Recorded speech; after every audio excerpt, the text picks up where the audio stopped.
जिंदगी और कुछ भी नहीं, तेरी मेरी कहानी है, एक प्यार का नगमा है, मौजों की रवानी है। मेरी माँ का स्पेशली जिद था कि उनको बेटी को पढ़ाना, मूर्ख नहीं बनाना। हम लोग ईटा ढो के मजदूरी करके भी अपना बाल बच्चा को पढ़ा लेंगे। उनका अगर 1% मतलब कुछ परसेंट गुण है तो उनमें अगर पूरा गुण आता तो शायद और कुछ और होते हैं। 6 महीने नानी घर में रही, बहुत कष्ट झेले हम लोग। इम्पोर्टेंट लगता था समाज में कि बेटी का क्या है, बेटी को तो मैट्रिक करा देंगे, नहीं भी पढ़ाएंगे तो शादी हो जाए, घर में कर देंगे, हो जाएगा। क्या कैसे पढ़ोगी?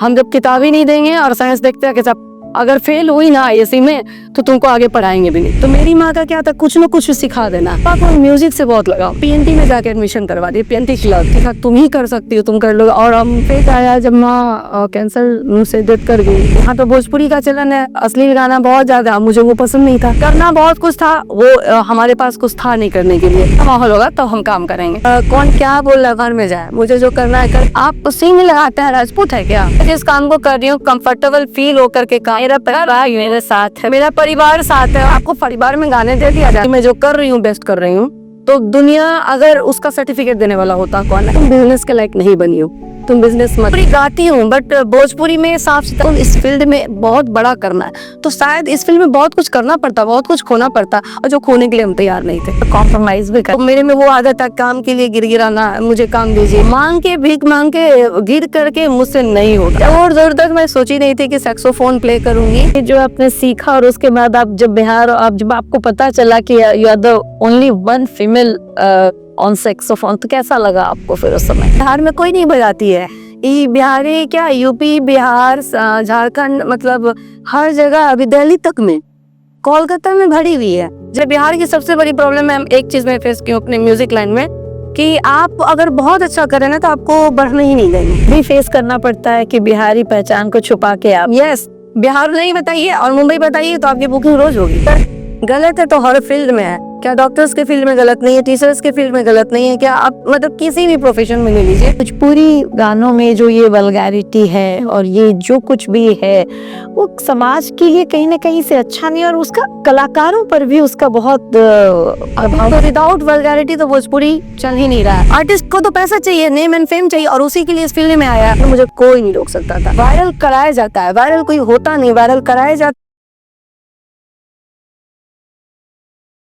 Hello and welcome to my podcast unplugged Amrita.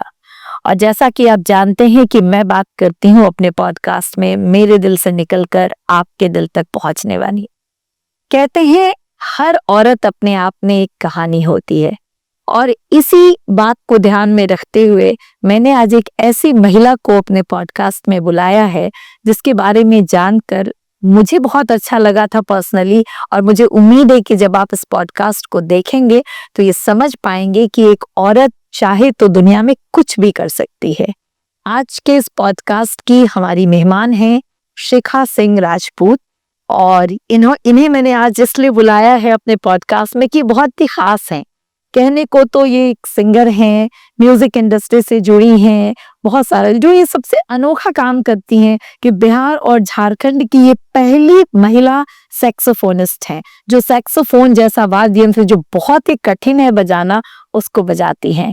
तो शिखा, बहुत बहुत स्वागत है आपका, और आज आप अपने बिजी शेड्यूल में से मेरे लिए टाइम निकाल के आई हैं के लिए बहुत आपने मुझे इनवाइट किया अपने इस पॉडकास्ट पे, और जितने भी दर्शक गण हैं मैं सभी को नमस्ते प्रणाम करती हूँ। और आज बात करेंगे शिखा आपके जीवन के बारे में, आपके संगीत के सफर के बारे में, आपकी जो प्रेरणा स्रोत रही हैं, चुनौतियां जो आपने फेस की हैं, उस सब चीजों के बारे में बात करेंगे। तो सबसे पहले जो मैं शुरू करना चाहूंगी वो आपकी पारिवारिक पृष्ठभूमि और आपके व्यक्तिगत जीवन से बात करना चाहूंगी कि आप अपने बारे में पहले बताएं। बिल्कुल मैम, मैं सहरसा से हूँ। सहरसा जिला एक छोटा सा जिला है, और वहाँ से मेरी पैदाइश वहीं हुई, और फैमिली बैकग्राउंड काफ़ी अच्छा है। मतलब जमींदार फैमिली से कहा जाए, अगर राजपूत फैमिली में स्ट्रॉन्ग था, गांव घर में अच्छा सारा चीज। दादाजी टीचर थे, पापा बिजनेसमैन थे, और वहीं बचपन में मतलब इकलौती घर में कहा जाए, अगर पूरे 4 भाई थे, पापा तो पूरे खानदान, हाँ तो एक खानदान ही नहीं, पूरे मतलब गांव में उस टाइम क्या लीजिए, मतलब गांव जो देहात होता है ना, दादाजी के जो भाई लोग हैं उनके पास मतलब उनका भी कोई पोती या उनका जो बेटा लोग था, उनकी भी जिनकी भी मैरिज हुई थी, उनके किसी के पास बेटी नहीं थी, मतलब बेटा था से। आप बेटे की संख्या ज्यादा थी, लाडू रही होंगी। हाँ, तो अपने चार चाचा के बीच में इकलौती थी, तो उसके वजह से भी घर में लाड प्यार तो था ही। और दादाजी खासकर बहुत खुश रहते थे, क्योंकि उनको था कि मेरी 4 बेटी थी, चारों बेटी का शादी किए हैं, तो सब बेटी में हम जमीन खरीदे, जमीन बेचने की जगह खरीद हर शादी में हम खरीदे। अब मेरी पोती आई है तो इसका भी मरवा ये वो जिस डेट जो भी होता है, शौक सपना दादा दादी का। तो उस टाइम में तो सब चीज़ बहुत अच्छा बचपन मेरा बीता, मतलब हंसते खेलते, जो डिमांड को जिद्दी स्वभाव के थे, दुलार प्यार में थोड़ा सा गुस्सैल और जिद्दी बन चुके थे। डर सिर्फ एक पापा से इतना डरती थी कि उनसे मैं ठीक से अपना मतलब अच्छा बात भी नहीं बता सकती थी। मम्मी के आंचल के पीछे छुप के, या फिर पापा नाम सुने तो दरवाजे के पीछे चले गए, मम्मी पापा को बोलो ना ये लाना है, अगर एक पेंसिल और कटर कुछ भी लेना है तो मम्मी को ऐसे, मम्मी पापा को बोलो। खुद से कभी उनके सामने फेस टू फेस बात तक नहीं कर पाते थे, इतना डर था। बाकी वो स्ट्रिक्ट रहते थे, सारा चीज धीरे धीरे बीतते गया। पढ़ाई में अच्छी थी, अच्छे स्कूल में मम्मी पापा लोग एडमिशन कराए हुए थे, पढ़ाई लिखाई सब बहुत अच्छे से चला था। और मैं भी थोड़ा बचपन से क्रिएटिव थी, मतलब हर फील्ड में हर चीज में अपने आप को, मतलब हमको नीचे नहीं रहना है। अगर वो भाषण देते हैं, अगर कोई स्पीच में हम पार्टिसिपेट हो गए, डांस में हो गए, सिंगिंग में हो गए, कोई खेल स्पोर्ट्स किसी भी चीज में हो गया, तो मुझे एकदम मॉनिटर अगर इस बार मैं बनी हूँ तो मुझे हर बार बनना है। तो क्लास में कंपटीशन का भावना, मतलब आगे ऊपर रहना, मतलब हम अपने आप को प्रूफ करना, ये कभी नीचे नहीं होना है किसी चीज में। तो ये चीज नेचर था शुरू से। और भले नीचे अगर आ भी जाते थे फर्स्ट की जगह सेकंड भी किसी चीज में, तो थोड़ा सा रोते रोते थे। मम्मी बहुत सपोर्ट करती थी बचपन से कि अरे होता है, अरे तुम इतना कर ली, और थोड़ा सा मोटिवेट करके हमको। ऐसे ही शुरुआत से पढ़ाई करते करते मेरा ड्रीम बचपन से ही, मतलब उस टाइम एक अजीत जो प्रिंसिपल थे हमारे स्कूल के, अजीत विश्वास, उनकी भतीजी थी, तो हम लोग डिस्कस करते तुमको क्या बनना है, तो कहती थी हमको पायलट बनना है। हम तुमको क्या बनना है, तो हमको तो डॉक्टर ही बनना है, हम डॉक्टर बनेंगे, सबका इलाज करेंगे। क्योंकि मेरे घर में दादी हमेशा बीमार रहती थी और सबका इलाज दिमाग में एकदम था। और कुछ चीजें जो थी मतलब जैसे दवाई, सुई, मेरे घर में सब दादी को हमेशा सुई लगता था, वो उनका वो दम्मा वाला वो सब सारा चलता था, तो 2 दिन 3 दिन पे सारा चीज होते रहता था। तो पापा, तो हम बोलते थे कि हम भी, पापा बोलते थे, धीरे धीरे हम लोग सीख भी गए थे सुई लगाना ये सब करते करते। तो वो चीज था कि मैं तो डॉक्टर ही बनूंगी। उसके अलावा एकदम दिमाग में जो होता है ना कि भर गया है, वो 1-2 क्लास में। धीरे धीरे है कि जब बड़ी हुए 6-7 में कुछ ऐसा हुआ, क्योंकि मेरे फादर ही एक घर में ऐसे पर्सन थे जो पूरे परिवार को लेके चलते थे, मतलब सात्विक थे, आध्यात्मिक भी थे, और फैमिली के पीछे पागल थे। यानी कि बहन हो भाई हो सबकी शादी। मेरे दादाजी टीचर जरूर थे, लेकिन दादाजी मतलब एक तरह से सीधा साधा, घर के एक मुखिया होने के बाद भी वो कुछ नहीं करते थे, बस काम कमाना था उनका, पापा सारा काम। और तो फादर के बाद क्या था कि घर में थोड़ा सा होने लगा कंपटीशन, गांव घर में करे, इनका पूरा परिवार में लड़ाई झगड़ा नहीं होता, सब लोग एक साथ इतना अच्छे से रह रहा है और ग्रो कर रहा है, डे बाय डे ग्रो कर रहा है। तो अगल बगल का देहात लोग का थोड़ा सा प्रॉब्लम होना वो शुरू हो गया था। तो जब मेरे चाचा जी की शादी हुई था, तो मम्मी का ड्रीम था, तय हुआ कि आप लोग जो है, मतलब आप दादा दादी के बारे में, कि आप लोग मम्मी पापा को देखिएगा वहां से सहरसा से आके गाँव पे, और हम जो है। तो मम्मी बोली कि इसका पढ़ाई रुक जाएगा, कैसे, गाँव में तो पढ़ेगी नहीं। तो बोली पढ़ाई के लिए हम है ना। चाचा मानते थे बहुत, लेकिन थोड़ा सा वही घरेलू समझ रख सकते हैं कि शादी के बाद थोड़ा सा मूड चेंज होना, वो तो किसी कारण बस हुआ ऐसा कि वो रेडी नहीं हुए। तो मम्मी को थोड़ा सा ये लगने लगा हमारी वजह से घर में प्रॉब्लम क्रिएट हो गया। उनका जिद था, मेरी माँ का स्पेशली जिद था कि उनको बेटी को पढ़ाना, मूर्ख नहीं बनाना। और बेटा के लिए सब लोग कहता था कि हाँ हॉस्टल में रख देंगे, पढ़ लेगी, कि ये रहेगी गाँव पे, सरकारी स्कूल में एडमिशन करा देंगे, ऐसा डिसीजन घर में चलता था। लेकिन वो एकदम ये हो गई कि नहीं रेजिड हो, हाँ कि नहीं इसको तो हम पढ़ा रहे हैं तो पढ़ाएंगे, इंग्लिश मीडियम अच्छा है स्कूल में, जिस घर की माँ रेजिड हो जाए वहां देंगे पढ़ेंगे। उसमें अब इतना घर में कला वो ये सब हो गया। मम्मी जो है घर छोड़, मम्मी का एक टाइम ऐसा भी आया था सुसाइड करने की नौबत आ गई थी। ये मतलब मेरी माँ घर में सबसे वो ऐसी, मतलब अगर मुझे कहिए कि उनका अगर 1% मतलब कुछ परसेंट गुण है, तो उनमें अगर पूरा गुण आता तो शायद और कुछ और होते हैं। तो उन्हीं से मुझे मेन सब चीज मिला है सीखने के लिए, अच्छा बुरा कुछ भी। तो लास्ट में हुआ यही कि डिसीजन सारा चीज होने के बाद मम्मी लोग पट्टा शिफ्ट हो गए अचानक से, मम्मी पापा दोनों। और उस सिचुएशन में थोड़ा सा सेल्फ रिस्पेक्ट और थोड़ा सा होता है ना कि नहीं आन बान शान, कि हम घर का एक जमीन जायदाद को लेके भी ज्यादा हो रहा था कि रखिए आप ही लोग, हम बाबूजी के होते बंटवारा नहीं होना, आप ही लोग सब संपत्ति रखिए, हम लोग ईटा ढो के मजदूरी करके भी अपना बाल बच्चा को पढ़ा लेंगे। वो करके मेरी माँ निकल गई और यहाँ पापा भी साथ है। हाँ, पापा भी साथ आ गए थे। 6 महीने नानी घर में रही, बहुत कष्ट झेले हम लोग, बहुत सारी परेशानियां हुई, कोई सगा संबंधी अपना समझ में आने लगा। एक्चुअली जब दुख होता है तब समझ में आता है। तो उस वक्त समझ में आया कि इतना लाड़ प्यार जो मामा इतना, अरे मेरी तो ये प्यारी, वो सारा चीज समझ में धीरे धीरे आने लगा। तो उस समय हम ही एक थे कि तो बच्ची थे लेकिन समझते थे माँ के तकलीफ को, क्योंकि और दोनों भाई बहुत छोटा था। फिर हम रही होगी उस समय आपके यहाँ? मैम 10-11 साल की। अच्छा, बेटियां वैसे भी बड़ी हो जाती हैं देखिए। अच्छा, ये हमेशा से रहा है बेटा को पढ़ाना या बेटी को पढ़ाना, और ये डिसीजन लेना होता है लोग? वो तो माँ बाप सबसे पहले, अभी तो बहुत चेंज हो गया, लेकिन हम जो हमारे समय में तो हाँ हम जो किए थे उस वक्त लोगों को ये इम्पोर्टेंट लगता था समाज में कि बेटी का क्या है, बेटी को तो मैट्रिक करा देंगे, नहीं भी पढ़ाएंगे तो शादी हो जाए, घर में कर देंगे हो जाएगा, उसका क्या ड्रीम है क्या सपना है कोई लेना देना नहीं है, लेकिन बेटा को तो पढ़ाना है भाई, इम्पोर्टेंट है। तो यही चीज मेरे फादर में थोड़ा बहुत था। ऐसा वो नहीं सोचते थे पढ़ाने, लेकिन थोड़ा वो पैसे की जो थी। तो फिर इतने साल आपकी पढ़ाई डिस्टर्ब हुई? 2-3 साल डिस्टर्ब हुए और लास्ट में हम तय किए कि हम तो मैट्रिक करेंगे और जैसे होगा घर में ही पढ़ के करेंगे, गैस पेपर वगैरह, ना कोई कोचिंग ना कोई ट्यूशन। 3 साल में अपने आप जो पढ़ना था, जैसे पढ़ना था घर का काम के साथ, क्योंकि मम्मी बिजनेस वो संभालती थी अपना, वो था उनका शॉप वगैरह, बुटीक वुटीक खोली थी यार।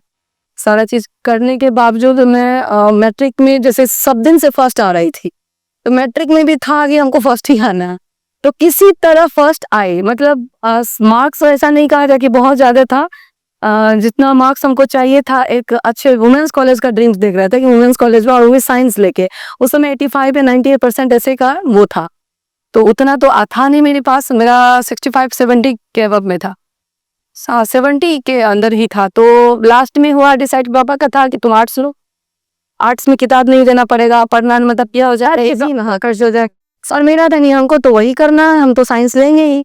अब जिद तो था ही बचपन से, और माँ उसमें सपोर्ट कर दी, हमको जैसे होगा अपने बेटी को आप मत दीजिएगा पैसा, हमको जहां से होगा जैसे होगा हम करके इसको पढ़ाएंगे। 1260 रुपये उस समय JD मेंस कॉलेज का फी था। मुझे ये इसलिए याद है कि वो दिन मैं माँ का देखी हूँ कि मतलब किस तरीके से वो, मतलब पापा से, चाचा से, सबसे, तो वो दिन याद है कि 1260 के लिए मम्मी कितना वो हो रही है, स्ट्रगल कर रही थी। तो एडमिशन हुआ और मैं भी ठान लेते कि हमको एकदम दिखाना है पढ़ के, चाहे को किताब हो चाहे ना हो। और फादर से ये हो गया था, मतलब वो फादर से ईगो क्लैश हो गया कि उनको लग रहा था ही पढ़ के क्या फादर का कहना था कि तुम को देखते हैं कैसे पढ़ोगी, हम जब किताब ही नहीं देंगे और साइंस देखते हैं कैसे, अगर फेल हुई ना ISC में तो तुमको आगे पढ़ाएंगे भी नहीं, शादी ब्याह कर देंगे। यही एक डायलॉग उनका मिला था। और हम भी ये तो मम्मी तुम टेंशन मत, तो हम करेंगे। और ISC में ऐसा हुआ ना, तो मुझे केमिस्ट्री फिजिक्स क्या आता है कुछ, मेरा तो 3 साल पढ़ाई छोटा हुआ, मैट्रिक किसी तरह कर लिए। उसके बाद फिजिक्स केमिस्ट्री कुछ समझ में नहीं, मैथ विदाउट पढ़ाए तो पॉसिबल ही नहीं, कोई टीचर गाइड करने वाले नहीं, घर में कोई बड़ा नहीं कि हमको कोई गाइड कर दे, और माँ बाप भी उतने वो लेवल के नहीं थे कि ISC का हम कुछ कर सके। तो अपने आप जो होता है किताब को बायोलॉजी तो रट के पढ़े, कॉलेज में भी वैसा खास पढ़ाई नहीं था। तो जो एक दीपशिखा नाम की है फ्रेंड थी, तो उससे दोस्ती की, माँ की किसी से मेरा दोस्ती नहीं हुआ, उससे दोस्ती इसलिए कोचिंग वगैरह करती थी, तो उससे नोट्स वगैरह झूला पे बैठ के लिखना, वो सब करके किसी तरह ISC भी हम मतलब ये किया। और हम बोले थे कि हम फर्स्ट डिवीजन, पापा हम तो फर्स्ट ही आएंगे, जैसे फर्स्ट आ रहे वैसे ही। बाय मेरा लक ही कही क्या, मतलब उतना हम पढ़े ही नहीं थे। और केमिस्ट्री के पूरा पेज पे हम जो है, हम पापा जी शिव जी को बहुत मानते थे, शिव का, तो पूरे पेज पे हम ओम नमः शिवाय, क्योंकि 1-2 क्वेश्चन के अलावा मैंने कोई रिप्लाई उस क्वेश्चन को सॉल्व ही नहीं किया था, कुछ दिमाग से सब बाहर था मेरा, सारा में ओम नमः शिवाय सारा पूरा भर दिए थे। और लिख करके कि हे भगवान अब तो जो होगा हम दे फेल कर जाएंगे हम, डर। आखिर में इंसान भगवान को ही ढूंढता है कि भगवान का नाम लिख दे। सारा तो ठीक ठाक दे दिए थे, वही मैथ्स फिजिक्स केमिस्ट्री में थोड़ा सा प्रॉब्लम था, तो हमको तो पता था कि फिजिक्स केमिस्ट्री में मेरा नंबर आएगा नहीं, दिमाग में तो थे, फिर भी अंदर से ईगो मेरा वो नहीं हो रहा था, हम तो जीत नहीं होंगे। और क्या पता कैसे क्या हुआ, मतलब और जीजा जी लोग, हम एक जीजा जी थे, उनको बोले कि मेरा तो भी रोल पैर भी करके किसी तरह पास नहीं, तो फिर इसका ये हो जाएगा। वो मम्मी भी तो भी कुछ नहीं चला, तब तक मेरा कॉपी चेक हो गया था और जो टीचर चेक किए थे वो नंबर भी दे दिए थे। हाँ, नंबर फास्ट नंबर दे दिए थे। मैं किसी तरह ले दे के मतलब मेरा था कि कम से कम फर्स्ट नहीं तो सेकंड तो आएंगे, लेकिन सेकंड नहीं आ गया, हम थर्ड डिवीजन आए। तो आपकी शादी इंटर के बाद ही हो गई फिर? इंटर में ही तय हो गई। इंटर, हाँ, सारा चीज तो उसी समय हो गया था। वैसा फादर पता था कि फेल हो गई, फादर चाहते थे कि जल्दी से निपटा दे। निपटाना वो सोचते नहीं थे, बट क्या है कि उनको ये था कि पढ़ाई लिखाई, और हमको भी ये था कि हमको आगे कुछ करना है, यहाँ तो पॉसिबल है नहीं, यहाँ से हाँ पड़ेगा। हाँ, तो फिर हमने वो सारा चीज एक्सेप्ट करके शादी वादी हुई, सब चीज अच्छा, लाइफ में हम बच्चे हुए। तो शादी के बाद जब आप तो पटना में ही रह गए, आप शादी आपके पटना में ही हुई है, पटना में ही रह गई। और इस बीच में क्या था ना कि जैसे मैं गैप जो होता था मेरा टाइम, जैसे मैट्रिक किए तो जो टाइम मिला इंटर में एडमिशन तक, तो मेरी माँ का क्या था, कुछ ना कुछ सिखा देना। खुद वो बुटीक का करते तो सिलाई सिखा दी, कभी कंप्यूटर में एडमिशन करा दी, तो कभी क्या है तो कोई छोटा सैलून पे पहले एक फुआ एक थी, उनके यहाँ रखवा दी 8,000 रुपए दे करके कि सीखेगी। तो कुछ ना कुछ हमको इन्वॉल्व कर देती थी, मतलब बैठने नहीं देती, मतलब आपको हुनर देती रही। हाँ, हुनर। और पार्लर वाला जो हुनर था वो जब दी तो हम बहुत चिढ़ते थे, अब हम यही काम करेंगे, हाथ पैर की सिगा साफ करेंगे, ये उसको ताना मारते थे, कहते बेटा कभी कोई समय को नहीं देखता। आज देखो हम उतना बड़े घर के पोती थे, ये थे मुखिया जी की पोती कहलाते थे, यहाँ आकर के बूटी का सिलाई वगैरह ये करके तुम लोग को पाल लेना, तो यही हुनर तुमको काम आएगा। वो हमेशा ये चीज बोलती थी, पता नहीं क्यों उसको लगता था कि देखो नहीं कुछ भी करोगी ना तो मेहनत करके तुम ये कर लोगी। पहला जो करियर ऑप्ट किया वो सैलून मतलब ब्यूटी? नहीं, सैलून में बस सीखने के ही, कोई इंटरेस्ट नहीं, वहाँ के जबरदस्ती धकेल के भेजने थे, जाना नहीं चाहती थी तो भी एकदम। और वहाँ गई भी तो बोली कि मैं पेडिक्योर नहीं करूंगी, ये नहीं करूंगी, वो नहीं करूंगी, पूरा टर्म कंडीशन के साथ में। वहाँ पापा को म्यूजिक से बहुत लगाव था। अच्छा। पापा खुद गाते वाते थे, मतलब भजन वजन शिव जी का वो पूरा, वो आज भी गाते हैं और बहुत अच्छा गाते थे। तो सीखे नहीं थे, बस ऐसे ही गाते थे। उनको था पापा म्यूजिक, पहली बार कोई चीज अगर वो सिखाने में हमको इन्वॉल्व करते थे, हाँ तो म्यूजिक, तो हमको पीएनटी में जाके एडमिशन करवा दी, पीएनटी क्लब। तो म्यूजिक में इंटरेस्ट था आपको? म्यूजिक में एक्चुअली मैम देखिए, अगर देखा जाए तो म्यूजिक से इतना प्यार था, हम समझ नहीं पाए थे बचपन में कि म्यूजिक से ही मेरा सब कुछ होना है। और कहीं ना कहीं वो प्यार था, लेकिन जो समाज का वो सब चीज था ना, ये गाना बजाना और राजपूत फैमिली, तो वो एक्सेप्ट नहीं कर रहा था, वो मेरा माइंड एक्सेप्ट नहीं करता था कभी कि हमको ये सब नहीं करना है। हाँ, ये था कि मैं मतलब डांस भी बहुत अच्छा कर लेती थी, कॉलेज में जाती थी डांस परफॉर्मेंस में, तो उसमें भी अच्छा प्राइज। म्यूजिक में भी कहीं भी कोई संस्था के द्वारा गई तो हमेशा अवार्ड लेके आई, फर्स्ट सेकंड प्राइज लेके आई घर में। तो वो उसके तरफ कहीं था ही नहीं कि कैरियर में हमको उसको म्यूजिक आपके करियर में सब कभी नहीं सोचे, दूर दूर तक नहीं था ड्रीम। और लेकिन हाँ, अच्छा लगता था इतना कि रेडियो मेरा साथ ही रहता था, मतलब एक बचपन से दादाजी का रेडियो छुपा के और मेरी टाइम विविध भारती वो लगा के सुनते रहती थी। मैं गाना बहुत सुनती थी, तो लगाव था पापा को लेकर, लेकिन ये जानते थे कि हम गा नहीं पाएंगे क्योंकि मेरा वो गला, वो अपने आप को लोअर फील करते थे। तो लास्ट में फादर जो एडमिशन कराया तो उस समय बजाने का शौक हो गया। गाएंगे नहीं, हारमोनियम बहुत अच्छा प्ले करेगा। पापा का कहना भी था तुम गाएंगे नहीं तो कम से कम हारमोनियम प्ले जन गाएंगे, हम गाएंगे तुम प्ले करना। तो इस शौक से, और उसमें भी बिना मतलब इंटरेस्ट तो था, लेकिन जैसे होता ये नहीं पता था कि इसमें कुछ कर पाऊंगी। तो बस ऐसे ही टाइम पास उसको कह लीजिए सीख रहे थे, किसी तरह सीख रहे थे। सर लोग का संस्था के द्वारा जब मुझे कहीं भेजा गया था तो वहां पे मैं बहुत अच्छा की थी। हिंदी बांग्ला कभी सुनी भी नहीं थी, और बंगाली में गाना ट्रांसलेट करके और हिंदी लिख करके वो मिला था, सीखा तुम ही कर सकती हो, तुम कर लो। और हम कालिदास रंगाले में वहां भी फर्स्ट प्राइज, सारे बंगाली के बीच में सिंगल एक ही हम गाना थे, बिहारी राजपूत, जो वो गाना रट के गाए थे और प्रोनाउंसिएशन के साथ सारा चीज बहुत अच्छा हुआ था। तो वो उसके लिए अप्रिशिएट किया गया। घर आया तो सब लोग हौसला बढ़ाता था कि तुम अच्छा कर सकती हो, इसमें दिमाग नहीं मानता था। फिर क्या हुआ कि जब ये सब शादी से पहले हो रहा था, शादी के बाद? ये सब शादी के पहले और शादी के बच्चे एक जो हो गया तो उस समय क्रम में हो रहा था, चल रहा था, लेकिन एक्सेप्ट नहीं कर पा रहे थे हम। और जब बात आई कि भाई एक फेज आया जब माँ कैंसर से डेथ कर गई, स्टूडियो था अपना रिकॉर्डिंग स्टूडियो, उसमें कई लोग आते थे, तो देखते थे जैसे छठ का गीत। अब यहाँ तो भोजपुरी का चलन है, असली गाना बहुत ज्यादा, मुझे वो पसंद नहीं था। तो कभी कभी छठ का गीत आया, ये सब आया तो हम गा लिया करते थे। उसका पेमेंट जो था सब, पार्लर का जो काम जानते थे वो भी काम है, मतलब अर्निंग के लिए कि मेकअप कर ली किसी का, जाके किसी का अगल बगल हुआ था, 3 मल्टी सेक्टर में काम कर, मतलब सिर्फ था उस समय ये था, नीड थी पैसे की, करना बहुत कुछ था, वो हमारे पास कुछ था नहीं करने के लिए। तो और ना ही सोचने समझने की थी हम करेंगे क्या।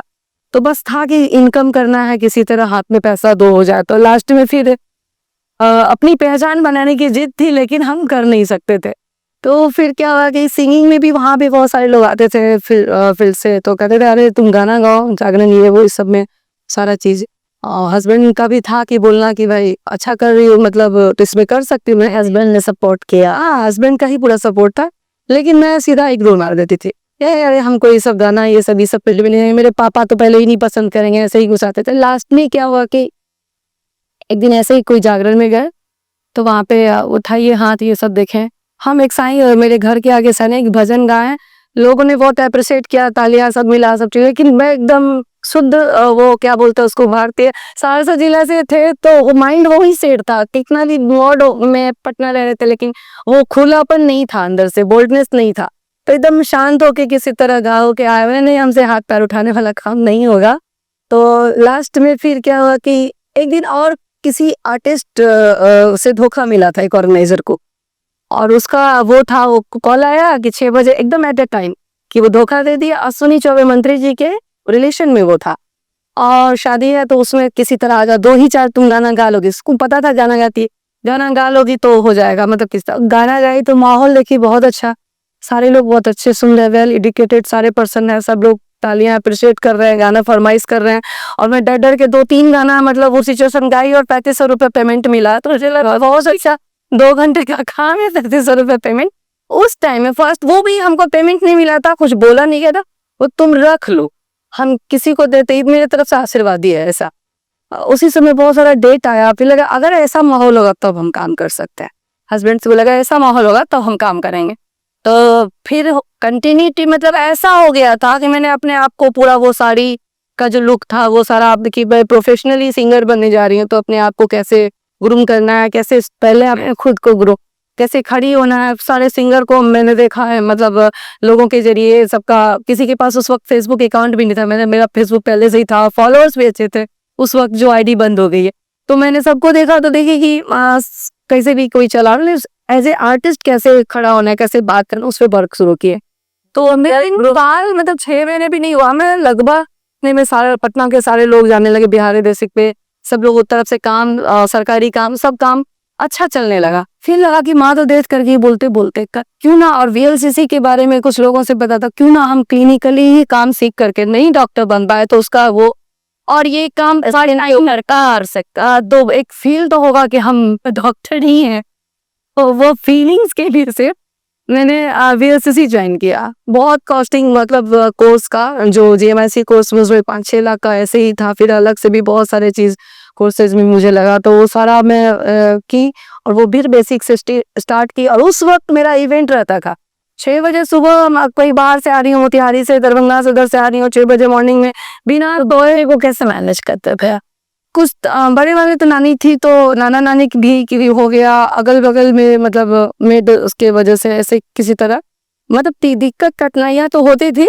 लेकिन उसके बाद जैसे थोड़ा नाना के पास से जब छोटा वाला को लाए, तो फिर क्या किया कि मेड के पर अकेले तो छोड़ नहीं सकते, तो लोकल पटना ज्यादा करने लगे, बाहर को थोड़ा सा इग्नोर मारने लगे कि इसका पढ़ाई भी अब है, अब तो बड़ा हो गया, स्कूल नहीं छूटे हैं, प्रॉपर टाइम से जाए। तो बाहर के काम को इग्नोर किए, जैसे कुछ सरकारी काम आया, कुछ बड़ा कॉर्पोरेट वगैरह का कुछ अच्छा आया तो ओके किए, अदरवाइज पटना लोकल में शाम में जाते थे। 5 बजे 6 बजे घर से निकले, और 10-10:30 बजे खत्म होकर घर। तो ये टाइम था। बाकी का टाइम में जो सैलून हम 2017 में डाल दिया। अब सैलून की कहानी ये है कि मेरा वो जिद था, फैमिली में कोई तैयार नहीं था।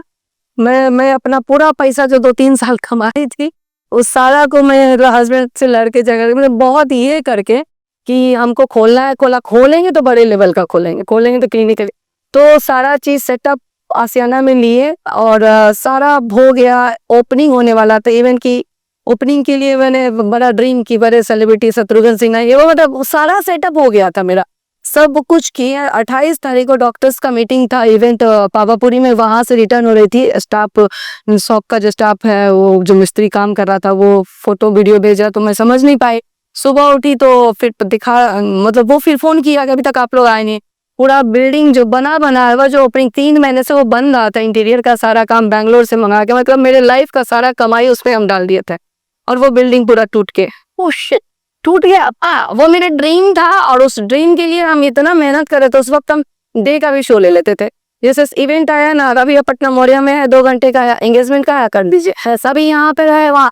मतलब वो इतना अपने आप को मेहनत, मतलब समझिए कि शरीर को शरीर नहीं समझ के काम, खाना पीना क्या होता है, लाइफ स्टाइल तो भूल जाइए। वो सारा पैसा डूब गया आपका, वो सारा खत्म हो गया। मतलब वो सारा चीज वहां पे तो है। तो ओपनिंग होना था 30 को, 28 तारीख को ये चीज हो गया और मैं शौक हो गई देखी तो मेरा दिमाग काम नहीं करना। फिर उस समय भी सपोर्ट रहा फैमिली का, हस्बैंड का, सबका। नहीं टेंशन मत लो, पूरा फिर से खड़ा करेंगे, फिर से होगा। ये सब करने की क्यों जरूरत थी जबकि आप म्यूजिक की फील्ड में बहुत फील्ड में बहुत, हाँ ये मैंने कहा रही मैम, जैसे म्यूजिक में जब मैं आई थी, यहाँ का जो सोच था, लोगों का माइंड जो सेट है बिहार खासकर, मतलब अभी भी, अब तो मैं इन सब चीजों पे ध्यान नहीं दे रही हूँ क्योंकि अब उस लेवल में आ चुकी हूँ कि कौन क्या बोल रहा है घर में जाए, मुझे जो करना है करेंगे, जिसको नहीं समझ में आ रहा तो उसका सोच है।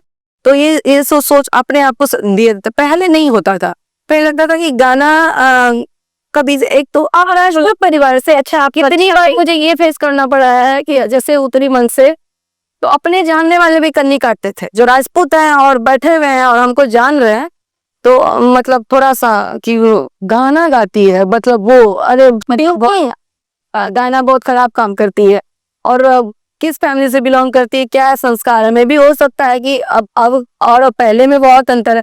उन सब चीजों का कोई लोग सोचते नहीं है, देखते नहीं है। लास्ट और कभी क्या होता था कि उतरने के बाद जब मैं सीखा सिंह लगाती थी, मेरे आईडी पे सीखा सिंह, फेसबुक पे भी लगा, उतरने के बाद आप सिंह लगाते हैं, राजपूत है क्या? और तो हम बोलते थे कि पहले तो आप सिंह लगाते हैं, लाला जी हैं, भूमियार हैं, ऐसे पहले भूमियार ये सबसे शुरू होता था, कभी यादव जी हैं, नहीं तो हम राजपूत हैं। तो हम तो सोचते थे कि हम सोचते थे सिंह तो लगता है ऐसे ही, हम सोचे थे सिंह तो राजपूत लोग ज्यादा लगाता है, लेकिन राजपूत आप लोग गाते हैं, आपको परिवार में गाने दे दिया जाता है, ये वो तो ऐसा ऐसा सवाल होता है, ऐसे सवाल आते थे बहुत बहुत। मैम इन सब चीजों से अगल बगल को भी इतना फेस करना, और मैं कभी डरी नहीं कि छुपा के बता, हम जो कर रहे हैं मुझे करने पे प्राउड फील हो रहा है। मैं जिस काम को कर रही हूँ कंफर्टेबल फील होकर के काम, मेरा परिवार मेरे साथ है, मेरा परिवार साथ है और मैं खुद प्राउड फील कर रही हूँ कि मैं जो कर रही हूँ बेस्ट कर रही हूँ। तो दुनिया अगर उसका सर्टिफिकेट देने वाला होता कौन है? अगर तो आपने तो उससे भी खतरनाक काम किया, आपने तो गाना छोड़ के अपने सैक्सोफोन बजाना शुरू कर दिया, तो उसकी क्या कहानी है फिर? इतनी बातें थी उसके बाद सैक्सोफोन, अब उसकी कहानी देखिए। एक था, घर वाले सारे बोलते कि तुम बिजनेस के लायक नहीं बनी हो, तुम बिजनेस मत करो, और मेरा नेचर भी वही है। आज भी मैं बिजनेस पर्पस मतलब सोच लेके नहीं, जैसे शॉप पे हूँ स्टाफ के साथ, क्लाइंट के साथ, वो बिजनेस वाली बात हो ही नहीं पाती हमसे। नेचर कुछ और है, बिजनेस हर कोई पर नहीं है, तो वो हो ही नहीं पाता। लॉस हो तो, और शुरू से ही लॉस होते हुए भी अपने आप को स्टैंड किया। आज भी वो सैलून यहाँ से, जब यहाँ कपड़ा किए, कपड़ा फिर उसको शिफ्ट किए, उसी में वहां जब बंद किए सैलून, बंद में तो वहां से शिफ्ट कर दिए, जो कपड़ा वाला शॉप था बगल का शॉप लिए, छोटा में कर दिए सैलून, ओनली फीमेल करके काम हम उस किसी तरह कर रहे थे, मतलब लॉकडाउन के टाइम में। और अच्छा खासा उस समय इनकम भी जो भी था हो रहा था जिस तरह से भी, तो कहीं ना कहीं खलदादारी कर क्या रहते हैं, क्या करने लगते हैं जाके भाई, मैं मेरा भी यही। उसके बाद हुआ क्या कि इधर कुछ दिन मतलब इधर 1-2 साल पहले तो ये था कि पहले जो स्टार्टिंग की तो ये था माइंड में कि इससे मेरा कुछ होना करना एक टाइम के बाद खत्म हो जाएगा। फील्ड में रोज नए नए लोग आते हैं और ये म्यूजिक को आप बहुत सिक्योर सेक्टर के रूप में, सिक्योर सेक्टर के रूप में नहीं, कि कभी ना कभी, क्योंकि मैं ना तो उस लेवल में थी कि भाई सेलिब्रिटी का वो टैग लगा था, बॉलीवुड में जाके गा रही हूँ, बिहार में भोजपुरी का वैल्यू ज्यादा है, और कहीं ना कहीं अगर हम कुछ करना भी, मेरे पास इतना पैसा था कि हम एल्बम में ये सब कर सकते। भोजपुरी नहीं गाती हैं, भोजपुरी गाती हूँ बट भोजपुरी में साफ सुथरा, जैसे शारदा सिन्हा, यहाँ कौन सुन रहा है? मैं सबसे बड़ा टफ तो वर्क है यहाँ पे म्यूजिक इंडस्ट्री का, यहाँ का सबसे बड़ा चीज जो फेस की, कि जो भोजपुरी आर्टिस्ट है अगर बेसुरा भी गा रहा है तो उसको लोग सुनने के लिए पूरा कल्चर शब्दों के लिए वैल्यू देंगे। यूट्यूब पे भी आप चढ़ा दीजिए अच्छा गाना, उसको, मेरा पहले का यूट्यूब डिलीट हो गया, मैं तो अच्छे अच्छे सॉन्ग उस पर जल्दी व्यूज या कुछ, वही चीज अगर आप थोड़ा सा गा दीजिए चोली छाप गाना, तो फिर देखिए। और वही विवाद में अगर माइक के पास आपका जो फैमिली बैकग्राउंड है आपको हो अलाउ ही नहीं करेगा कि आप ऐसा कर पाइए, तो कहीं ना कहीं ये प्रॉब्लम थी। कुछ चीजें थोड़ा, अगर हम सिर्फ जुनून पाल के रहते ही नहीं, हमको इस फील्ड में बहुत बड़ा करना है, तो शायद इस फील्ड में बहुत कुछ करना पड़ता, बहुत कुछ खोना पड़ता, और जो खोने के लिए हम तैयार नहीं थे। कुछ बड़ा करने के लिए जरूरी है खोना भी। अच्छा, बहुत जगह कॉम्प्रोमाइज भी करना। हाँ, बहुत सारी चीजें हैं, तो हम वैसा नहीं थे ना, तो मेरे में वो आदत था काम के लिए गिड़गिड़ाना, मुझे काम दीजिए, ये दीजिए, वो भी नेचर नहीं था। जो मुझे आएगा, मेरा जो क्वालिटी है, मेरा जो एबिलिटी है, उसके अकॉर्डिंग आप जितना ही दीजिएगा मैं उतना ही लूंगी। मांग के, भीख मांग के, गिर करके मुझसे नहीं होता, ये मेरा शुरू से है। और कहीं ना कहीं बहुत लोग कहते हैं कि नहीं ईगोइस्ट है, नहीं, मुझे लगता है कि मुझे अपना सेल्फ रेस्पेक्ट और ईगो नहीं, मुझे जितना है जो है, अगर आप 5 रुपए लायक हूं मैं तो वही दीजिए। तो शुरुआत कहाँ से किया फिर इसकी शुरू बनाने की शुरुआत अचानक से, ये शुरुआत अचानक से हुई। वही तुम्हें और जोर तक मैं सोची नहीं थी कि सैक्सोफोन प्ले करूंगी। शौक मेरा जब ये हुआ, जब मैं थोड़ा सा फिर ग्रो की, माइंड में तो सेट था कि हमको क्लिनिकली मैं इतना सारा 8 लाख रुपए खर्च कर दी थी सारा सीखने में, तो मुझे लग रहा था कि एकेडमी खोलूंगी। गरीब जो फेस मैंने जो मतलब फेस किया अपने लाइफ में, कि भाई किसी कमी की वजह से ये नहीं कर, लड़कियों का ड्रीम रहेगा तो कुछ ना कुछ एकेडमी खोल करके उन लड़कियों को हम सिखाने का काम करेंगे, अपना नॉलेज उस पर बांटेंगे, फ्री ऑफ कॉस्ट बांटेंगे, उसके लिए हमको कोई दिक्कत नहीं है। साथ में सैलून क्लिनिक जो है चलता रहेगा ये, और मेरा इवेंट का काम लोकल बेस में जो हम वही करेंगे, ज्यादा हमको बहुत बड़ा करने की, मतलब आप लिमिट में रह के। हाँ, लिमिट में रह के काम करना चाहती हूँ और करती भी हूँ। तो वो कंडीशन के वजह से मैंने सैलून बड़ा डाला। जैसे ही सैलून बड़ा था, एक मतलब सैक्सोफोनिस्ट है बहुत पुराने, तो बैजू बंसी जी नाम है, वो आए और हस्बैंड का था कि भाई तुम हस्बैंड से पहले भी बहुत लोग बोले थे कि आप भाभी आप सैक्सोफोन सीख लीजिएगा ना तो आग लगा दीजिएगा। मतलब नहीं होता है ऐसे बातचीत में कि क्योंकि सारे लोग कोलकाता से आती है, इतना इतना नखरा रहता है। अभी लिपिका को देख लीजिए, तो सब लोग 1 साल से बोलते, हम सबको यही बोलते थे ना कि देखिए बजाना इतना ये नहीं है, लेकिन क्या है कि हम थायराइड पेशेंट है, गाना में भी हमको ब्रेथ का प्रॉब्लम होता है, हम सैक्सोफोन में कहाँ से ब्रेथ लाएंगे, तो ये सब बोल के टाल देता। और अब फिर से नए सिरे से सीखना, अपने आप को प्रूफ करना, इस एज में वो सारा चीज अब अलग चीज मूवमेंट में है, तो वो चीज इग्नोर कर देते हैं। 1-2 लोग चैलेंज भी किए थे, ऐसे ही फोटो के लिए होता है ना कि किसी सैक्सोफोनिस्ट का लिए इवेंट में फोटो ले, अरे ये आपके बस का चीज नहीं है, ये सब लेडीज का चीज थोड़े है, ये सब जेंट्स तो बजा ही नहीं पाएगा। वैसे भी वाद्य यंत्र में मर्द की मोनोपोली आई है, तो वो अरे ये आपके पास का लेडीज का चीज नहीं है। तो वो चीज सुन के हमको भी लगने लगा था कि सच्ची बोल रहे हो ना, इनको एक्सपीरियंस है लेडीज का, तो हम ये करके इग्नोर कर देंगे, नहीं ये हमसे कहाँ से होगा, हम तो ऑलरेडी। तो फिर आया कि भाई तुम इससे अच्छा सैक्सोफोन सीख। टीचर वो आए थे तो सैक्सोफोन वही मतलब वो किए थे कि अरे तो इसके बॉडी, वो बोल एक ही चीज बोले थे लाइफ का कि इसका पूरा लाइफ जो है म्यूजिक के लिए बना है, इसका बॉडी लैंग्वेज, इसका हर चीज जो है ये पूरा रिदम के लिए बनी हुई है। और ये कहाँ सैलून खोल लिया, उस वक्त हम अपना नया वाला क्लिनिक का ओपनिंग मेरा एकेडमी जो था उसका ओपनिंग का काम चल रहा था, तो कहाँ खोल ली है। तो फैमिली भैया ने यही तो इसको समझाया जाता था, ये समझती नहीं है, तो सैक्सोफोन प्रेशर डाले। मेरा जन्मदिन का टाइम था, 18 मार्च की बात है, मतलब मार्च को हम मेरा एक जिद होता है, हम जो चीज करते अभी करना है, अगर मेरे पॉकेट में पैसा नहीं भी रहा, ठान लिया अभी करना तो अभी ही करना है, और हो जाता है। ये पता नहीं भगवान का दिन है, जो सोचते हैं हो जाता है। तो ना ना ना ना करते करते करते हुआ कि लास्ट में कि अच्छा ठीक है, अगर हम लेंगे सैक्सोफोन तो हम 18 मार्च को ही लेंगे और आज ही लेंगे। और उस वक्त 100 का काम चला था, और हम लेंगे तो अपने पैसे से लेंगे, 100 का काम चल रहा था। तो क्या हुआ कि कोई उतना एक्स्ट्रा हम खर्च नहीं कर सकते थे, ओपनिंग बाकी था, सारे मतलब मंत्री लोग इन लोगों को इन्वाइट हो गया कि तो सारा सेटअप करना था मुझे। तो मैं सोच भी नहीं सकती थी अभी हम पैसा 40-50 हजार उधर इन्वेस्ट करें, होगा कि नहीं होगा, फालतू चला जाएगा, द्वंद में फंसी हुई थी। लास्ट में बोले कि चलो जाता है क्रेडिट कार्ड से ले लेंगे। क्रेडिट कार्ड से गई, सैक्सोफोन खरीद के लाई, और फिर चैलेंज वो बोले ना कि तुम हम बोले अगर बजाएंगे तो अगर मैं इन्वेस्ट की हूँ तो मुझे इससे अर्निंग आना चाहिए, और इस पे हम फालतू समय नहीं देंगे कि हम बोले कि 6 घंटा तुमको टाइम दोगी, 6 महीना में बजाने लगोगी। हम बोले हम 6 घंटा 7 घंटा देने के लिए तैयार है, लेकिन हमको 6 महीना में बजना चाहिए, मैं स्टेज पे परफॉर्म करना चाहिए मुझे। ऐसा भी होगा, नहीं तो अगर आप सोचिए कि साल 2 साल 4 साल हम इसी में बिता दिए तो फालतू हो जाएगा। तो वो भी अपना मेहनत दिए, जो स्टार्टिंग का फेज होता है, जो सरगम ये सब, और म्यूजिक का थोड़ा वो सेंस था जिसका, तो मैंने लगातार सारा दुनिया भूल करके उसको मेहनत 2 महीना कंप्लीटली जो मतलब मेहनत की हूँ। मुझे पता है ये छिल जाना, ये दुखना, हाथ ऐसे टेढ़ा हो जाना, मतलब बहुत परेशानी हुआ 2 महीना, और फिर जिद था इसको प्रूफ करें। आप जब इंटरेस्ट जग गया था, इसलिए कि एक छोटा सा वीडियो हम फेसबुक पे डाले थे तो कई लोगों का मतलब ये हो गया था, परेशानी भी कुछ लोग, और कुछ लोग कि वाह वाह होने लगा। तो सारे तरफ खबर, तो मुझे लगा अब तो चैलेंज हो गया, अब तो और अच्छा करके दिखाना है, जब लोग अच्छा बोल रहे हैं तो और अच्छा।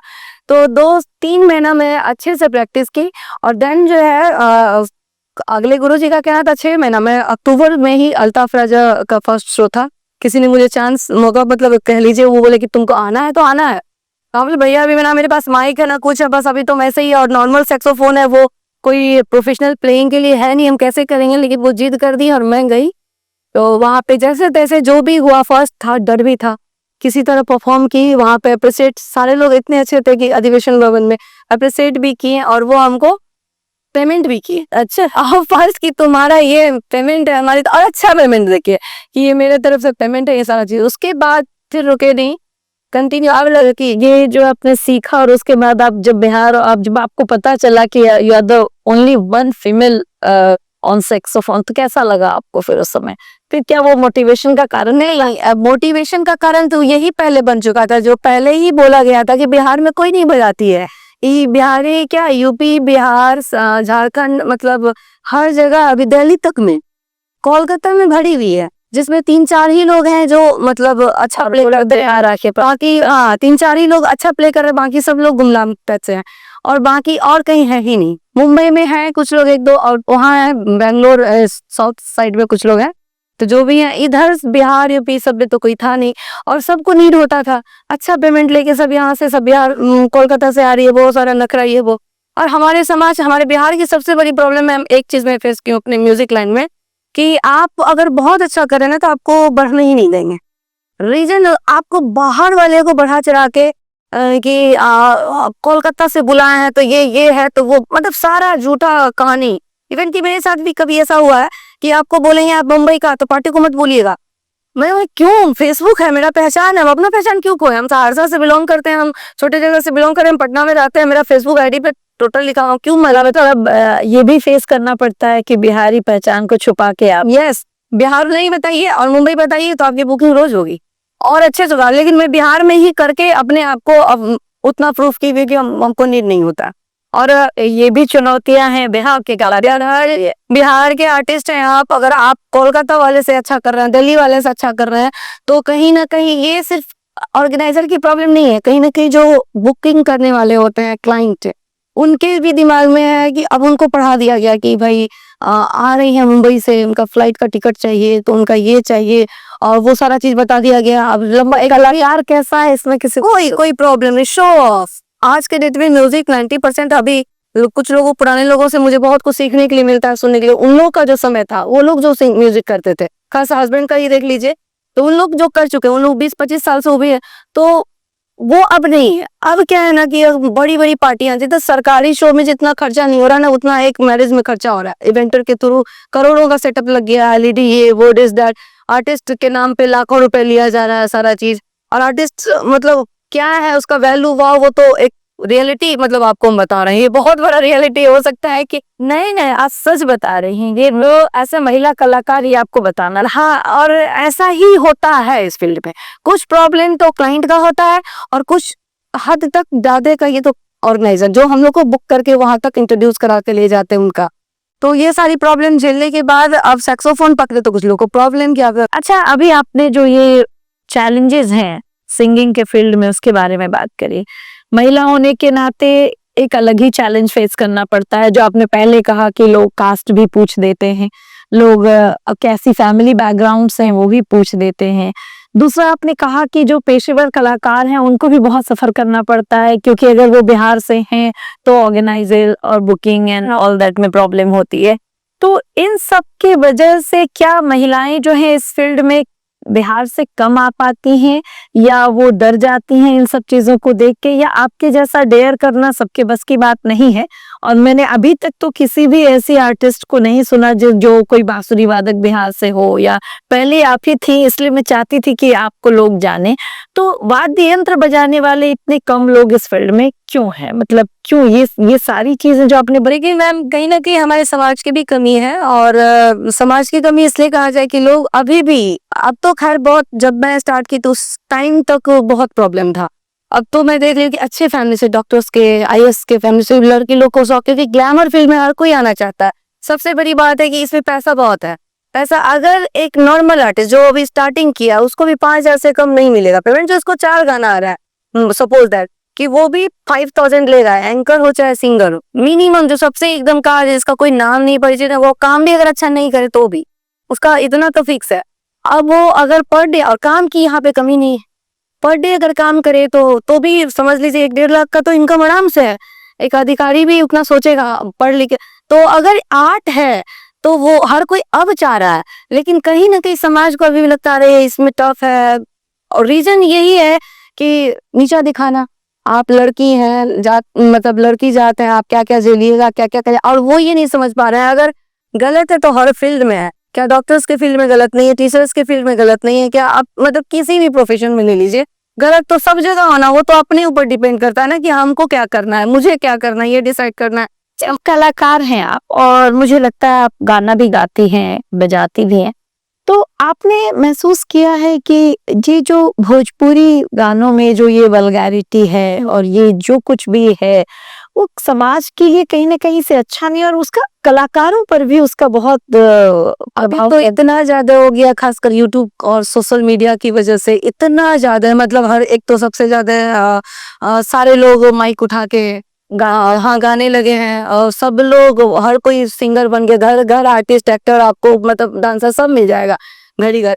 तो एक तो ये चीज हो गया, वो अपना वो कर रहे हैं तो अच्छी बात है, अच्छे तरीके से करिए तो बहुत अच्छी बात है, आर्ट है, करना भी चाहिए। लेकिन वायरल होना, एक जो ट्रेंड में आना, वायरल होना, इतना वायरल, इतना फॉलोअर्स, इतना सब्सक्राइबर के पीछे जो लोग भाग रहे हैं और उसके पीछे जो गलतियां कर रहे हैं, ये बहुत घातक है समाज के लिए। और वल्गैरिटी को ऐड कर, और विदाउट वल्गैरिटी तो भोजपुरी चल ही नहीं रहा है। रीजन ये है कि हम लोग हिंदी गाते हैं, बहुत अच्छे सॉन्ग, रफी जी का, लता जी का, आप आशा जी का, 90s। अगर भोजपुरी को भी उठा के देखिए तो the sweet life, Sharda ji का सॉन्ग ले लीजिए, बहुत ऐसे मतलब भरत शर्मा जी का, मतलब बहुत। अगर रीजनल आ जाइए, कल्पना दीदी भी का भी बहुत ऐसा सॉन्ग है जो बहुत प्यारा लगता है। तो बहुत ऐसा सॉन्ग है जिसको हम लोग घर में आराम से सुन सकते हैं, गा सकते हैं, लेकिन लोग, पब्लिक भी उसको सुनना पसंद नहीं कर रही है। कहीं ना कहीं सिर्फ आर्टिस्ट की गलती हम नहीं कहिए। आर्टिस्ट को तो पैसा चाहिए, नेम एंड फेम चाहिए, और उसी के लिए इस फील्ड में आया। तो जो मैंने अभी क्या कहा स्टार्टिंग में कि अगर मैं सिर्फ जुनून के पीछे भागती कि मुझे इस फील्ड में बड़ा करना, तो मुझे कोई नहीं रोक सकता था, क्योंकि मैं जो ठानती हूँ उसको पूरा करती हूँ। लेकिन मैं जुनून के पीछे नहीं, मुझे पता था ये बहुत सारा चीज फेस करना पड़ेगा, ये भी करना होगा, ये भी करना, और सब दौर से गुजरना, वो मेरे लिए हो ही नहीं पाएगा, मेरे से पॉसिबल ही नहीं है। तो पहले ही अपने आप को सेट कर चुके थे कि हमको यहीं तक सीमित रहना है। तो अब है कि जिसको जरूर कंट्रोवर्सी भी बहुत होती। मैं देखती हूँ भोजपुरी कलाकारों की सिंग नहीं है, आईडी नहीं चलेगा, जानबूझ के होती है, सेटिंग होता है, पहले से ही यूट्यूबर्स को बुलाया जाता है। आप अभी शो पे जा रहे हैं ना, तो कोई भी आर्टिस्ट हो, मतलब शो ऑफ ज्यादा है, पहले से ही 10 यूट्यूबर्स को पैसा दे के बुलाया जाता है, 500 तुम आना, कुछ उसको साल में गिफ्ट कर दिए, कुछ चैन दे दिए, कुछ ये दे दिए, मोबाइल दे दिए, ऐसे करके बुलाया गया और वायरल कराया जाता है। वायरल कोई होता नहीं, वायरल कराया जाता है। और इतना ही नहीं, और यूट्यूब पे भी जो मिलियन का ट्रेंडिंग स्टार और ये स्टार, सारा चीज आप उठा के देख लीजिए ना, बॉलीवुड का एक वो अच्छा सॉन्ग अगर अभी अपलोड हो रहा है, उसको देखने वाला मतलब 2,000-3,000 व्यूज निकलता है, और कोई भोजपुरी गाना रात सुबह पता चला मिलियन, 10 मिलियन में हो गया। कैसे?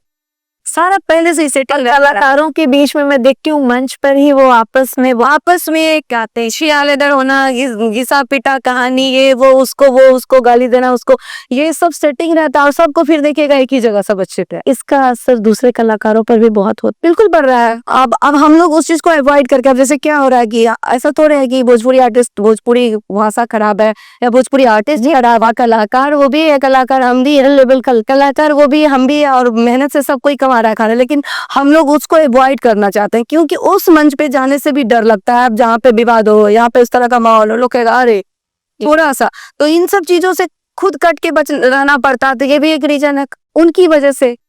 और कहीं ना कहीं ये सब जो ट्रेंड में होने का, पब्लिक को इग्नोर करना पहले सीखना चाहिए। अगर ऐसे लोग ऐसा चीज परोस रहा है तो उसको इग्नोर मारे, सीधा रिपोर्ट। चलिए, अगर सुनने वाले नहीं होंगे तो बनाने वाले भी नहीं, वही कहीं ना कहीं स्रोत। मेन वही प्रॉब्लम है मैम कि व्यूज, सब्सक्राइबर, फॉलोवर्स तो हम ही लोग करते हैं ना, वो कलाकार आगे थोड़े करते हैं। 100 में से 99 लोग कर रहे थे, तो 99 वहाँ फॉलोअर्स, सब्सक्राइबर बैठे हुए, और हमारे पास कुछ नहीं है। तो आपके हस्बैंड भी इसी फील्ड में अजीब, हाँ, इसलिए आपको ज्यादा सपोर्ट मिल पाता है। तो आप लोग दोनों साथ साथ प्रोग्राम्स करते। तो मुझे जो आपका जो सबसे स्पेशल वाला बात लगा, क्योंकि गाने वाले कलाकार तो बहुत मिल जाते हैं, बट ये जो आपने सैक्सोफोन बजाने का ये शुरू किया, तो इसको लोगों ने कैसे एक्सेप्ट किया? बिहार के लोग आपको कितना 90% लोग मतलब सपोर्ट नहीं होगा उसको, ये कि कैसे पहले ही लोगों को ये थोड़ा सा मैंने कहा था स्टार्टिंग में कि लोग एरोगेंट है, अरे शिखा सिंह बहुत एरोगेंट है, बहुत अपने आप को ये समझती है, जबकि मेरे अंदर ना तो कोई ईगो है ना तो कोई, मतलब बहुत डाउन टू अर्थ हूँ, बहुत सॉफ्ट नेचर की और बहुत सिंपल लिविंग है। मतलब जो मैं मंच में देखती हूँ, जो मेरा वो फेसबुक पे वो मैं बिल्कुल नहीं, मतलब वहाँ कुछ और है यहाँ कुछ और, वो नहीं, सारा चीज है प्रोफेशनल लाइफ है उसमें बस। तो लोगों को लगता है, और विदाउट आप अगर किसी के सामने काम के लिए गिड़गिड़ा नहीं रहे, किसी को बोल नहीं रहे, कोई ऑर्गेनाइजर हो, कोई जो भी मिला भगवान का कृपा है, अब कुछ ऐसा होगा, आशीर्वाद माँ का दिया होगा कि नहीं तुम कभी दुख नहीं करोगी, तो कुछ ना कुछ तो ऐसा है, मतलब सपोर्ट ऊपर का कहिए, चाहे जैसे काम की कमी ना आती है? काम की कमी नहीं है, और मतलब बिना झुके बिना डटे काम हो रहा है, और जो भी कर रहे हैं अच्छा कर रहे हैं, तो लोगों को थोड़ा सा इनसिक्योरिटी फील होता है कि अरे सब चाहते हैं कि इवेंटर हो, चाहे अगर फील्ड में अगर मान लीजिए 100 आदमी है तो 5-10 लोग अच्छे हैं जो आपको सपोर्ट कर रहे हैं, आपका वाहवाही करके आपको आगे बढ़ाने की कोशिश कर रहे हैं, कोऑपरेट कर रहे हैं। बाकी सारे लोग चाहेंगे कि कब आप गिरिए, क्या कब कीजिए, कब आप गलती कीजिए, कब मौका मुझे मिले ये करने का, उसको झुकाने का, गिराने का। तो ऐसे लोग इस फील्ड में, हर फील्ड में, इस फील्ड में भी उतना ही है। और कलाकार सिर्फ हम सोचते हैं कि नहीं हमारी बराबरी है, चाहे कंपैरिजन कोई कलाकार ही है, कलाकार के ऑर्गेनाइजर ज्यादा करते हैं, उनको ज्यादा परेशानी होती है कि बिना हमसे काम नहीं, उनको फोन नहीं करते, एक बार फोन नहीं घुमाती है और काम मिल रहा है उसको, काम ये, तो वो लोग भी पत्ता साफ करने में रहते हैं। सरकारी शोज में अगर आप फॉर्म भरिएगा तो आपको कलाकार ही जो सीनियर कलाकार है, जो बड़े कलाकार है, जिनको की एक पहचान वो सब चीज हो चुका है, उसके बावजूद उसको इनसिक्योरिटी फील होता है उनको कि ये लोग आएगा तो मेरा कहीं पत्ता साफ ना हो जाए सीधा, इस ऐसा बातें बना करके। तो हम लोग सिर्फ, हम तो, मेरा अपना पर्सनली यही है कि हम नहीं मानते इन सब चीजों को। मेरा है कि हम जितना मेहनत करेंगे उसको कोई नहीं रोक सकता है। तो लाइव शो करती हैं, बहुत ज्यादा आप लाइव शो करती हैं, तो लाइव शो करना पसंद करती हैं या रिकॉर्डिंग में जाके काम करना ज्यादा पसंद है आप? लाइव में मैं रिकॉर्डिंग में चाहती हूँ, लेकिन यहाँ माहौल नहीं है, मिशन ये स्टूडियोज का, चाहे रिकॉर्डिंग का जो स्तर है, वो सब चीज वो यहाँ पे उतना परफेक्ट नहीं है। मैंने कहा मेरा ड्रीम थोड़ा बड़ा रहता है, करूँ तो अच्छा करूँ, ना तो ना करूँ। तो वो चीज के चक्कर में कहीं ना कहीं रिकॉर्डिंग किसको नहीं है, मुझे अभी भी लगता है कि नहीं कुछ अच्छा मिलता तो अच्छे से जाके। आपने अपना कोई एल्बम बनाया है? हाँ, कुछ एल्बम बना है, कोई दूसरे चैनल के थ्रू, अपना पर्सनली जो भी बनाई तो कोई चैनल वाला को दे दिए, या कुछ यूट्यूब पे ऐसे ही डाला है। और उस टाइम में जिस समय सीडी का समय था, उस समय बहुत सारे बने, तो अभी कुछ संजीवनी पे, कुछ म्यूजिक वाइट करके, कुछ ऐसे जगह पे है बस। अभी तक इतनी परफॉर्मेंस में सबसे ज्यादा यादगार परफॉर्मेंस कौन सा रहा, जहां आपको लगा कि मैं आगे जाऊंगी? कौन सा ऐसा परफॉर्मेंस, कहाँ आपने की? मेरा वो पहला परफॉर्मेंस ही मुझे लगा था कि मैं आगे इस पिला वाले प्रोग्राम नहीं, सैक्सोफोन किसकी अगर बात, सैक्सोफोन की बात करें तो उस वक्त जिस समय मैं परफॉर्म नहीं की थी, जिस समय मेरा पहला गाना विदाउट किसी गाइडेंस के, मतलब सिर्फ मैं सारे गाँव पदनीसा ही बजा रही थी और उसी का प्रैक्टिस रोज कर रही थी। अचानक से दिल में हो तो मेरा फर्स्ट सॉन्ग, वो मेरा यादगार चीज है। मतलब मैं सोची भी नहीं थी कि इतना जल्दी सैक्सोफोन पे कैसे अपने आप निकलने लगा, और मुझे मेरे अंदर कॉन्फिडेंस आ गया, आप कौन रहो, आप तो हम सब गाना बजा। और सच्चाई है, जब बैठती हूँ तो बस दिमाग में क्या, कल जैसे बैठ रही थी प्रैक्टिस पे, तब बारिश हो रहा था, टिप टिप बरसा, इसको बजाते हैं तो निकल जाता है वो चीज। तो वो कितना रियाज करने के लिए कितना समय लेती हैं आप, कितना टाइम देती हैं रियाज? देखिए, अगर सब ठीक ठाक रहा, अगर मतलब नॉर्मल चल रहा है, जैसे कहीं व्यस्त नहीं है, कुछ नहीं है, तो कम से कम बैठते हैं तो टाइम देख के नहीं बैठते हैं, 4 घंटा भी हो जाता है, 5 घंटा भी हो जाता है। घर में बच्चा या पति कोई डिस्टर्ब या है क्या, दिमाग डिस्टर्ब हो गया बसते बसते, तभी जाके उठना है। अदरवाइज लगता है करते रहो, और ऐसे लगता है कि नहीं कम से कम 2 घंटा तो जरूर, क्योंकि अगर नहीं आप ये कर रहे हैं ना, तो दूसरे तीसरे दिन गैप होने के बाद थोड़ा इसमें पेन होता है, हाथ में भी, फूक में भी थोड़ा सा। अच्छा, ये बहुत एनर्जी लगती है इसको बजाने में, बहुत ज्यादा। तो उसके लिए अपने आप को कैसे तैयार करते हैं? मैम वही होता है ना कि आप जिद अगर ठान लीजिएगा किसी चीज को, सोच लीजिएगा, कुछ विशेष तैयारी करनी पड़ती है, खान पान पे ज्यादा ध्यान? खान पान ले जो करना ही पड़ता है, स्ट्रेंथ के लिए आपको वर्कआउट वगैरह थोड़ा सा ये तो रखना ही पड़ता है कि भाई हम हेल्दी रहे। अब जब तक आप हेल्दी नहीं रहिएगा, थोड़ा सा फीवर भी आएगा तो आप पॉसिबल नहीं है उसको प्ले करना। मतलब बजा तो नहीं जाएगा, वो बात नहीं आएगी जो आना चाहिए। एग्जैक्टली तो अभी तक आपने सिर्फ भारत में, बिहार में, पटना ही में परफॉर्म किया है या बाहर भी कर? बिहार के बाहर भी गई हूँ। अभी नवंबर में भी बहुत सारा शो लखनऊ का है, दिल्ली का है, सारा बाहर बाहर का भी आ रहा है। कोलकाता का भी आया, कोलकाता में भी जाके की हूँ और नेक्स्ट टाइम भी ये कोलकाता का करके आई हूँ। ऐसे सोशल मीडिया से सपोर्ट मिलता है आप लोगों को, कार्यक्रम मिलता है? नहीं, सोशल मीडिया में जो कुछ लोग हैं तो करते हैं, मतलब ऐसा नहीं कहेंगे सपोर्ट, विदाउट सपोर्ट कुछ नहीं होता है। हर फील्ड में कुछ ना कुछ तो कुछ लोग, तो आप अभी यहाँ तक हूँ तो आपने बुलाया, आपको अच्छा लगा, तो कुछ लोग हैं वेल विशर जो समझ रहे हैं, जो नहीं भी समझ रहे हैं उनमें से भी कुछ लोग, मतलब वही बात की सबसे कनेक्ट नहीं है। तो आपसे बात करके लगता है कि आप बहुत इंथुजियास्टिक है, बहुत कुछ करना चाहती हैं लाइफ में। तो आप जो आपने किया, सलून खोला, बुटीक खोला, म्यूजिक में भी आप आई, सैक्सोफोन में, तो अब आपने कहीं पे ठहराव के लिए सोचा है कि मैं यहीं पे रुकूंगी और यहीं से आगे बढ़ूंगी? अभी आपको मैं बता, जब मैं सैक्सोफोन पकड़ी तो जब जिस तरह का रिएक्शन आया लोगों का, और जब ये टफ चीज, ये एकदम चैलेंजिंग चीज, लाइफ का सबसे चैलेंज, जो बिना सोचे दूर दूर तक नहीं थे और आया और कर भी दिए, और वो भी कम समय में। सभी को पता है इस पूरे म्यूजिक इंडस्ट्री में कि अरे कैसे हो गया। जो बड़े पप्पू भैया लोग हैं, जो म्यूजिक से बड़े, वो लोग सीनियर, वो लोग कि जरूर पहले से बजाती होगी, जरूर करती होगी। सबको आश्चर्य होने लगा कि 2 महीने में कैसे स्टेज पे ऑन स्टेज परफॉर्म करने लगी, ये यही कर सकती थी। वो कुछ लोग ये भी बोले कि ये सिर्फ सिखा ही कर सकती थी और बाकी क्योंकि जुनून ही वही है। तो ये सारा चीज था, तो उस वक्त दिमाग में अब आ गया कि नहीं, अब जब इतना कुछ किए हैं तो अब इस चीज में हमको बहुत बेटर करना है। सिंगिंग चलते रहेगा, सैलून चले चाहे ना चले, वो है पार्ट ऑफ लाइफ है, चलेगा चाहे भी आपको ये और मेरी इस चीज में मुझे अब इतना मेहनत करना है कि 5 साल 10 साल जो भी लगे, मतलब एक थोड़ा हुआ भी आप। और मैंने एक चीज और है, एक डिसाइड, जैसे सैलून 2-3 बार जब इस तरह का हादसा, सब लोग घर में थे, यही बोल, नेगेटिविटी तो था, है बिजनेस तुम्हारे बस का चीज नहीं है, फिर भी नहीं, बिजनेस ही हम करेंगे, प्रूफ जिद था बिजनेस को लेके। लेकिन अब जब सैक्सोफोन पकड़े हैं तो दिमाग सेट हो चुका है कि नहीं, कहीं ना कहीं भगवान इशारा कर रहा है कि जब हम थर्ड लास्ट टाइम बना रहे हैं तो सैक्सोफोन पकड़ा दिया कि तुम इसी को बजाओ, इसी के लायक हो तुम। तो मुझे कहीं ना कहीं ऊपर से भी गाइडेंस मिल रहा है कि नहीं, तुम म्यूजिक फील्ड के लिए ये हो, इसी में करो, इसी में आओ। और ये भी सच्चाई है मैम कि मैं बिना मेहनत, बिना किसी एफर्ट के, मतलब इस फील्ड में आगे बढ़ी। जो कुछ भी अपना पहचान हो या फिर जो कुछ भी आज अपने दम पे से मिला है, हाँ, तो वो चीज मुझे लगता है कि कहीं ना कहीं तो ऊपर वाला कह रहा है कि आप इसी को करो। युवाओं के लिए कोई मैसेज दीजिए जो आपकी तरह इस तरह की फील्ड में आना चाहते हैं। और मैं चाहती हूँ कि आप वाद्य यंत्र के क्षेत्र में भी कुछ कहिए लोगों से कि और भी लोगों को मौका। बिल्कुल, युवाओं से मैं यही कहना चाहिए कि कोई भी काम, अगर समाज में लोग ये सोचते हैं कि भाई म्यूजिक संगीत लाइन में मत जाओ, एक्टिंग मत करो, डांस मत करो, आर्ट से जुड़ा हुआ खासकर ग्लैमर फील्ड, तो मैं चाहती हूँ कि अपने अपने बच्चों को, आप पहले माता पिता से मैं बोलना चाहूंगी कि जो जिस फील्ड में अगर इच्छा रखते हैं तो उनको रोकिए मत, उनमें पूरा उनका साथ दीजिए, सपोर्ट कीजिए। मे भी आप अगर इतना सोच रहे हैं तो वो इस लेवल का काम करके दिखाएंगे। और रही बात युवाओं से, तो युवाओं से यही कहना कि जो काम आप करना चाहते हैं, सही दिशा में सही निर्णय लेकर उसको करते रहिए और कभी भी बैक होने की कोशिश मत कीजिए। अगर करना है तो करना है, ये पहले ठान लीजिए कि मुझे करना है और मुझे उस लेवल तक जाना है। पहले से बहुत सारा चीज लेके अगर चलिएगा कि बेपरवाह होके कीजिए, और लोग क्या कहेंगे बिल्कुल मत से। हाँ, बेपरवाही होना चाहिए काम में कि हम करने चले, अब हमको अपना 100% देना है, कितना आएगा कितना नहीं आएगा इसको नहीं सोचना है। सही बात।